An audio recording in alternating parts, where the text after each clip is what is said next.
দুর্গাপূজা কমিটিকে মুসলিম এলাকা হওয়ার জন্য বাধ্য করা হয়েছে আজানের সময় মাইক বন্ধ রাখতে। পুজো কমিটি বলছে আমি স্বতঃস্ফূর্তভাবে করেছি, কিন্তু স্বতঃস্ফূর্তভাবে তো বাংলাদেশি কালচার দেখিনি আমরা। আমি এক্ষুনি ভিডিও পেয়েছি, কাল সকালে পোস্ট করবো, আপনারা পেয়ে যাবেন।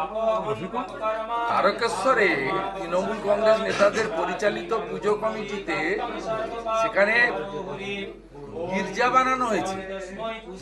আমরা খ্রিস্ট ধর্মকে রেসপেক্ট করি, কিন্তু খ্রিস্ট ধর্মের কোনো লোক বা প্রচারক বলেনি যে গির্জাতে মায়ের পুজো করতে হবে। এই যে হিন্দু ধর্মকে নিয়ে এই যে মানে যা খুশি করা যায়, হিন্দু ধর্ম গন্ধা ধর্ম, মহাকুম্ভ মৃত্যু কুম্ভ, যা খুশি করা যায় হিন্দু ধর্মকে, মাইক বন্ধ। রফিকুরের কথা আমডাঙ্গার অপারেশন সিঁদুরের প্যান্ডেল খুলিয়েছে বঙ্কিম হাজরা, তারপরেও আপনি বলবেন যে এখানে হিন্দুরা সেফ, ধর্ম পালন করছে, আমরা স্বাধীন।